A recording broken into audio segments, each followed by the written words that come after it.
What's going on, Lions fans? Welcome to the Pride of Detroit YouTube channel, your go-to location for all things Lions related when we're talking about Lions news, updates, analysis, and so much more. We do all of that over here on the POD YouTube channel. First and foremost, if you are new around here, you can definitely hit that subscribe button or hit that notification bell. Those types of things help out this channel immensely, but they also make it a little bit easier for you to find our content. And again, we try to do a little bit of everything over here on this channel. Like I said, trying to give news, trying to give updates and opinions, but we even do film studies every so often. We actually are going to be doing our Vikings film study tomorrow. So if you're looking for that type of content, the POD channel is definitely where you want to be. I am your host, Miko, joined like always by my co-host and writer for prideofdetroit.com, Morgan Cannon.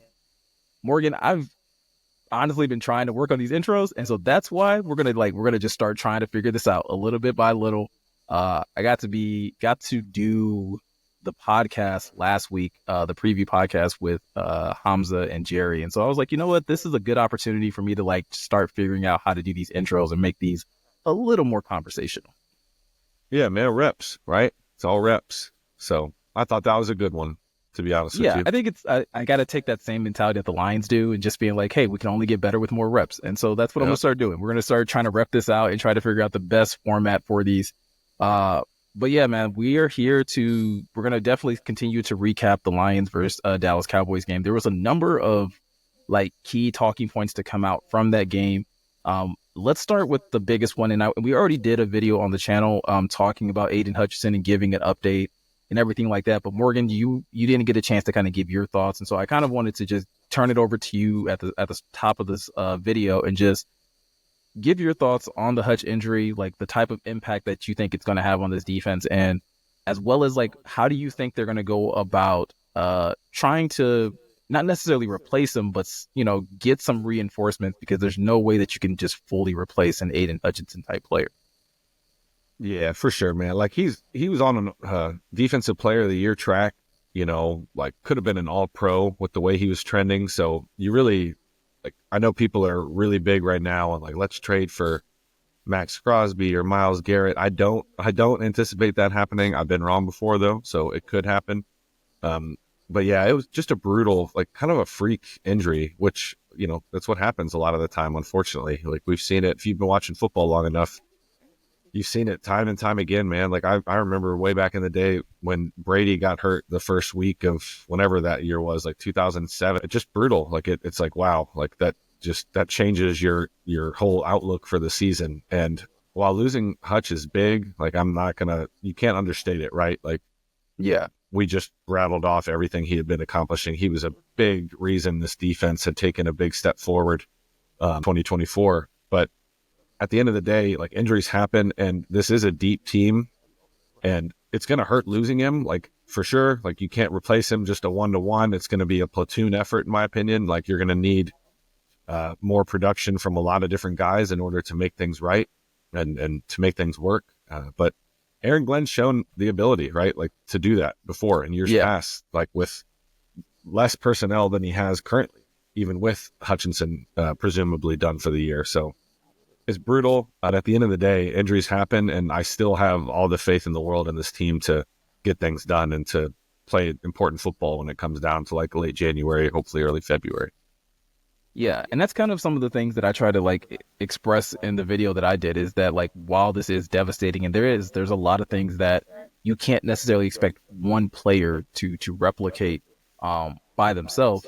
This has always been a Dan Campbell-led team and an Aaron Glenn-led defense, and they definitely believe in all 11 guys contributing to any type of success that they're having, whether it's offensively, defensively, or on special teams. So, yes, you lose some production in Aiden Hutchinson, but like Dan Campbell even said this week, you start to look at that rest of the defense, and you're just hey, everyone has to kick it up a notch. And you've mentioned, they've had injuries on their defense before. Last year, I remember, again, we lost CJ in week 1.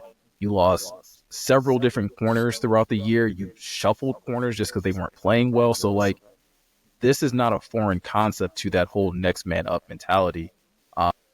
With that said, if you did have to just focus on one player that you're looking at on this defense of hey, this player really needs to step up now that Aiden's not going to be available, at least, for the next few games or possibly the rest of the season. Um, is there anyone that comes to mind that you're just like, hey, like this is a really big opportunity for this player to step up and really shine?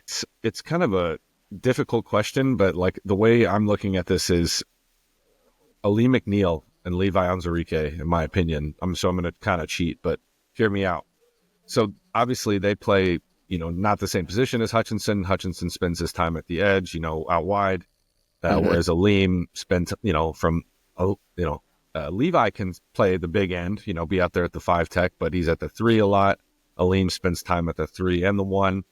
So I really do think they have an opportunity to really shine now, because like how many of those sacks that Hutchinson had that I swear Levi was right there. Hutchinson got there a blink faster than he did. So, and they've been playing really well. And I say this because like we just talked about, you really can't just, you can't just plug someone in, right? And just be like, hey, play Aiden Hutchinson's role, like 80% of snaps, right? Like that's what's unheard of, guys. Hutchinson's snap load was really high, like right there along with the elites, like that just don't come out of the game unless they need a second to breathe, right? That's the only reason Hutchinson's not on the field. So that's why I answered the way I did, because it's going to be a platoon effort. It's not just going to be, okay, we're inserting X player and he's going to play 85% of the snaps. It's going to be a big group effort. And in my opinion, Aleem and Levi, man, they've been playing well. I want to reiterate that, but I think it's going to show out more and more. And if you could turn it up a notch or two, man, this defense would thank you for it, right? Yeah. And I'm kind of smiling here because I figured you were going to go one of those two players, and whichever player you went with, I was literally just going to go with the other one, because I literally feel the same way, that it is if I had to boil it down to a player, it really comes down to those two. And I think Aleem probably a little bit more, just because there's the extra pressure of a contract year, right? Like we all know that like Aleem's playing for his contract extension, but like it's not that he's playing for it. Like he's going to get it. Like the Lions are going to extend Aleem McNeil at some point in time this offseason, more than likely. But he's the guy that you look at in the middle of like, man, like he's such a mismatch against some of these offensive guards and centers that he plays against, especially when you look back at this Dallas game where they're now doing stunts with Aleem with linebackers, and you're seeing how well he moves in space. So there's that element. And plus, he's always been a really good run defender. But then you look at Levi, and I echo everything that you were saying about Levi has been playing so well this year, now that he's finally healthy, and he's been, like you said, in the mix for a lot of these sacks. And it's literally just that Hutch is a little bit faster than he is, and he's been able to get him, and Levi has it. And so if he continues to get those matchups and win those matchups, which is something that he was doing in camp, and it's something that he's done week after week after week, there's no reason to think that this defense, again, while it may look different, can't still create that type of havoc. It just probably goes from from the outside to the inside to more like you're really going to be trying to cave that pocket in from the inside when you have Aleem and Levi in there. And DJ Reader probably gets a few more opportunities as well from the inside. And so that way you can get Levi, Aleem, and DJ Reader all on the field. And then it becomes, okay, you three are becoming like our driving force and caving in the pocket. And then you sprinkle in a Josh Paschal, who honestly, last few weeks has been playing really, really well. Maybe not stuffing the stat sheet per se, but playing very sound football, which at the end of the day, that's all Aaron Glenn and Dan Campbell are expecting from their defensive linemen. Yeah, I'm right there with you, man. And Isaac Uku, I think, has an opportunity. I think he's going to get added to the active roster, and he's going to have a good opportunity to, if he shows out, he could eat a big chunk of the Hutchinson snap share. But yeah, Paschal, I'm right there with you, has been playing well. So I really do think like is it difficult? Yes, because at the end of the day, like 3rd and long, Hutchinson was going to win those one-on-ones, and he's going to win them quickly. So you're going to have to manufacture pressures a little bit more, and you're going to have to count on other guys to win quickly. But they've been doing it, man. Reader had a sack. One of Aleem's sacks against the Cowboys, he whipped Zach Martin so bad. I thought Zach Martin, like when I was watching it on film, I thought Zach Martin got his foot stepped on. Nope, there was just a lot of thunder in Aleem's hands, and Zach Martin he flew back. I was like, golly. So there's reasons for optimism. Like the Lions per PFF, they had 13 pressures against the Cowboys, and Hutchinson accounted for 2 of those. So there's 11 others there. Like that's a good number. So is it going to hurt? No doubt. At the end of the day, I trust Aaron Glenn. He's a good coach, and I trust this coaching staff and this roster that Brad Holmes has built. Yep. I'll say one more thing, and we can kind of move on to talking about the offense, because obviously that was another key point in this game, in this Lions versus Cowboys game. But we talk about manufacturing pressure. We haven't even seen Aaron Glenn really dip into that bag. Like, do you remember last year down the stretch where he was like blitzing safeties and blitzing corners all over the place? Haven't seen a lot of that this year. Like, again, maybe we start to see some more of that as they try to manufacture pressure. And they were good at it. And now that you have a healthy BB and you have a Terrion Arnold who's very athletic, and a Carlton Davis that is a very sound tackler, and a Meek Robertson that is also a very good tackler. Like, yes, it may not come from the same place, but I think that could, in a way, make this defense a little more dangerous, because now you have to account for everybody else. I also want to throw in Malcolm Rodriguez, like someone who's been playing more ever since the Derek Barnes injury. Malcolm is an amazing blitzer at the linebacker level. Like, it's one of the things that he does best. So, like you said, and we've kind of reiterated a couple times, it hurts, but they're not dead in the water when it comes to, again, what they're able to do from a defensive standpoint, and especially when it comes down to manufacturing pressure. There are still a lot of tools in that tool bag that we have yet to see. I love that you brought up Malcolm too, because he's playing some really good football, man. Like when they run games with Rodriguez, and he is so good. I don't know if it's the wrestling in him, but he just runs through the hip of that guard or the tackle, and it's like it's a train wreck every time he comes into a blitz. Like it's great to watch. He comes in there with malicious intent, and it's what you want if you're being the first person on a stunt or a game. You want to cause havoc and make a mess, and then someone loops. That's how Aleem got another sack. He was basically a free runner off of a game. So right there with you, man. It hurts. Don't get me wrong, but he'll be back in 2025, and I think he's going to be a big part of this franchise moving forward for the foreseeable future. So he'll get better. Absolutely. And so we've already spent the first 13 minutes or so of this video talking mostly about the defense. Let's talk about this explosive offense that put up 47 points on the Cowboys. Morgan, it got to the point where watching this game and just everything that Ben Johnson was doing, at the end of the game, I basically had to ask myself, like, was this the actual game plan? Or was Ben Johnson just out here trolling? Like, was he just like, did he just sit the offense down and was like, we're going to clown these dudes for 4 quarters? And I really can't tell you what the answer is. I think it's a bit of both, right? Like, they were definitely sending a message, but they were Nubu goofing out there, bro. Like I was dying. I was laughing really hard. I don't know about y'all. When they ran the double pass to Panay and it got called back, he was so mad. Like, remember his face? He's like, I'm still looking. If anybody can find Ben Johnson's face and turn that into a GIF, it will be a part of my daily rotation. Because the number of times where, like, the faces that he went through was just amazing. Like, that's peak. Like, the hell you talk about? Like, how are you going to take this play away from me? He's hilarious, man. I thought that was really good. So I think they were sending a message, in my opinion, because they could have.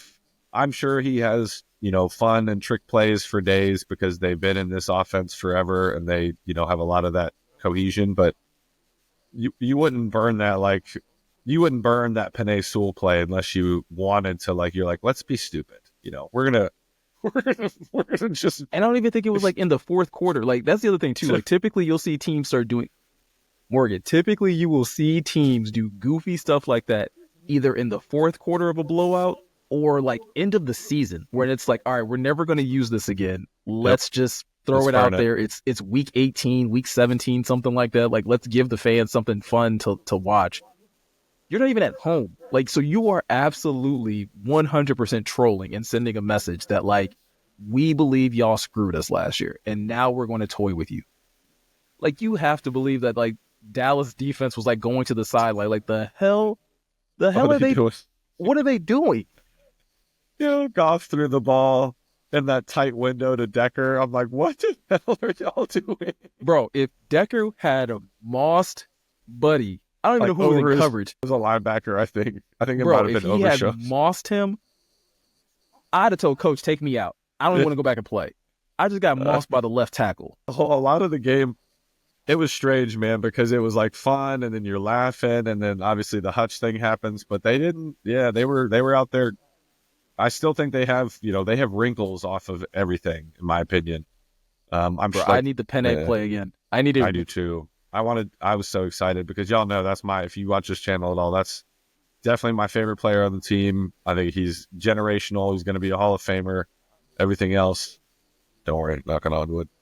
But yeah, I thought that should have stood, and his face was hilarious. But I think they were having fun, but also messing with Dallas because they're like, y'all can't mess with us at all anymore. So just so you know.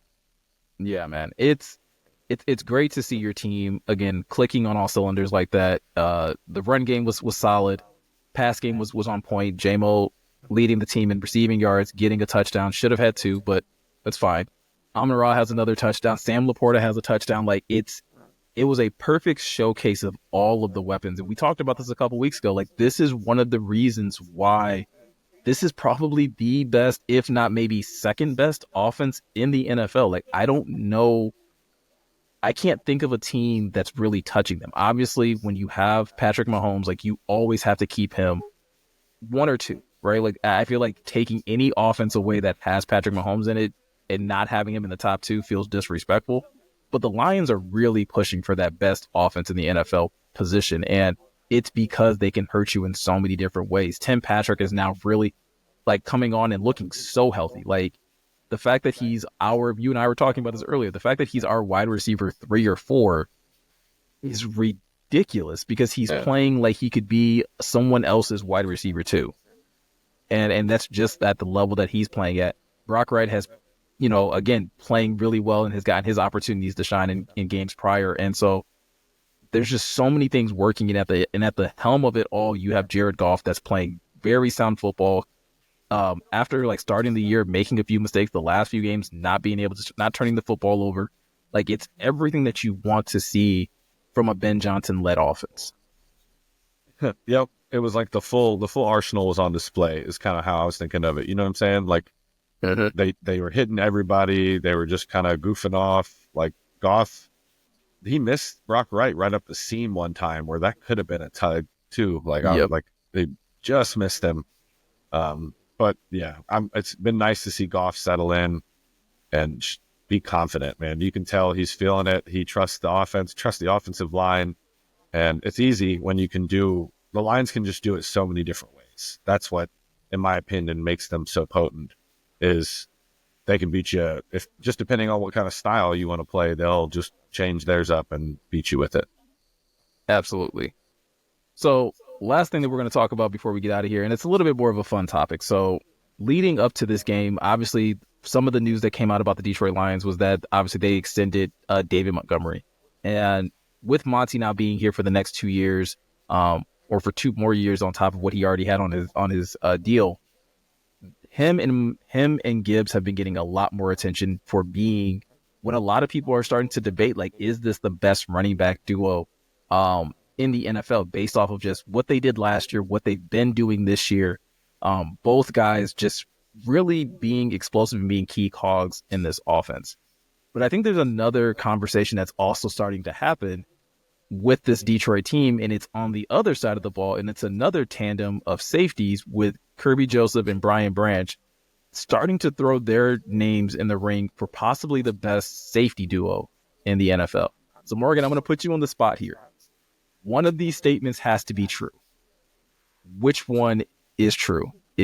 Are Gibbs and Monty the best running back in the duo in the NFL, or are Kirby and BB the best safety duo in the NFL? Tough. So listen, I love Kirby and BB for sure. Like I've liked Kirby since the Lions drafted him, and Brian Branch was one of my favorite players in that class, and I was freaking out when I thought the Packers were about to take him. So, but now I got to go Jameer and David because there's just, in my opinion, they're the best right now, man. Like they're both so productive. Yes, they can do different things, but there's also a lot of skill overlap. So in my opinion, as like when I think about football, you don't want like a lot of tells on your offense. And you really can't tell what the Lions are doing just by having who's behind Goff or with Goff in the backfield, whether it's Montgomery or Jameer. So I think that's why I lean running backs, just because they can do it all and they can do it all so well. But what about you? What do you think? Yeah, as I'm right there with you in terms of like I love BB and Kirby. I think they've been playing great, and I think the way that they've been playing, they deserve to start being talked about in that way, right? Like people are starting to call them like Shaq and Kobe, like, which is weird because neither of them is like that big. Like I mean, obviously like Kirby's a bigger dude, but like it's not that type of like physical dominance when you see them both play, but they are making plays, getting turnovers, just being all over the football field. And so like they are definitely throwing their name in the ring and just being like, yeah, they could be, you know, by the end of the season, it would not surprise me if they were the best safety duo in the NFL. But it was established last year and it carried into this year. Jahmyr Gibbs and David Montgomery are by far the best running back duo in the NFL. And it's not close. And I don't mean that to be disrespectful to any other running back duo, but like you were saying, not only can you not tell what the Lions are doing based off of which of them are in the game, you also can't necessarily stop it either. Like both of these guys are having great games. It's not necessarily like two guys both running for over 100 yards apiece, but like they are gashing you. They are hitting you from every single angle. And so a lot of times with a lot of teams, let's take Atlanta, for example. Atlanta has a great running back in Bijan Robinson. They also have a really good running back in Tyler Algier, but they don't complement each other the same way that these two do. And I know Tyler Algier and Bijan just had great games this past week, but that was against the Panthers. Any two running backs should have a great game against the Panthers. Exactly. But like you look at what these two have been doing, and it's the way that they depend on each other, the way they support each other, and the way that they just function in this offense. Like it's not like one of them is getting a certain set of plays and the other one isn't. Like they will literally run some of the same type of running concepts. Obviously, Monty is more of the hammer, but Gibbs isn't afraid to run in between the tackles either. Monty is definitely considered the speedster, but David's broken off some long runs too in his time in Detroit. So it's like you really don't have an answer, or you really have to contend with both of these running backs when they're in the game. When you decide to play Detroit, is that like, yo, like both of these guys are going to hit us and your defensive line is never really going to get a break. Yeah, there's no reprieve in my opinion. Like it's all gas. And it's funny with the BB and Kirby thing. I think Brian Branch tweeted it and said, "I'll be Shaq" or something like that, which I thought was funny. Which is hilarious because he's the smaller one.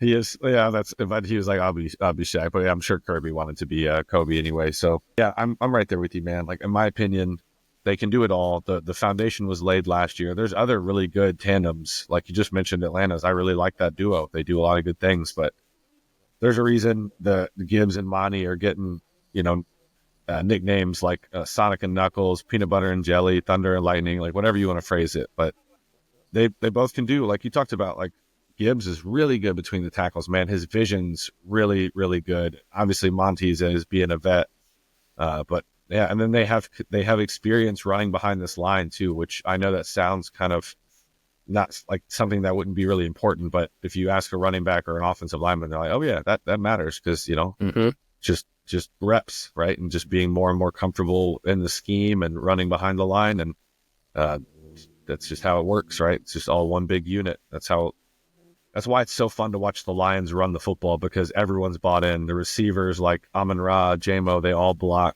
and I think the whole operation helps make Jahmyr and Monty the best duo in football. Yeah. I mean, again, we're talking 5 games into the season. Jahmyr Gibbs, 348 yards, 5.3 yards per carry, 3 touchdowns. David Montgomery, 75 rushing attempts, 351 yards, 4.7 yards per carry, and 6 touchdowns. Like, you're not getting a reprieve. These guys are both moving the sticks every time they get an opportunity. And I don't know, Morgan. Like I don't think it's very close. And I think as long as these guys are able to stay healthy and they're able to stay specifically running behind this offensive line, you're just going to continue to see them kind of churn out that type of way. I don't think I've seen a running back duo this good since Jonathan Stewart and D'Angelo Williams in Carolina. Like that one was That one was pretty dangerous. Nice. Yeah, that was a good duo. Because it wasn't commonplace back in the day. You had a lead back, and then you had, a second back. But now with the way the game's played, and it's kind of leaning like teams are running the ball more than they, previously were. I don't know about the data like right off the top, but I know the Lions are running the football. So, and if you're another, a fan of another team watching this game or watching this video, and you're like, oh, they don't know what they're talking about, I promise, like go turn on a Lions game and you'll see. Hey, listen, compare the tape, compare the numbers. These two combined, I think, are by far outpacing every other duo in the NFL right now. So, and hold on, running back duo. We're not throwing quarterbacks in there because whatever the hell Derrick Henry and Lamar Jackson are going to do this season does not count. That's scary. Yeah, agreed. I'm glad that they're in the AFC. Absolutely. That's all I'll say about that. But guys, that's pretty much going to do it for this video. Let us know in the comment section your thoughts on, again, who would you choose as the better duo? Are we looking at the running backs and Gibbs and Monty, or do you lean more so towards the defensive side with Kirby and BB? Would you consider them the better duo? I'm really interested in seeing what you guys think. Like always, if you were looking for any more Lions content, all you have to do is check out prideofdetroit.com. We have new articles being uploaded over there every single day, multiple times throughout the day. If you are looking for any other like roster news or just updates or anything like that on the team, you can always find that on our website. If you are looking to specifically stay tuned into our video content, all you have to do is hit that subscribe button, hit that notification bell. Also, give us a like on this video if you enjoyed the content, especially if you made it this far. The least you can do is hit the like button. We appreciate you guys so much. It really helps us out, and really we enjoy being able to see you guys engage in the comment section and all those types of things. So like always, thank you guys for your support and always continuing to watch and be just, huge supporters of what we're doing over here at Pride of Detroit. So with all that said, I'm Miko. He's Morgan. Thank you guys for taking the time to watch, and we'll catch you guys in the next one.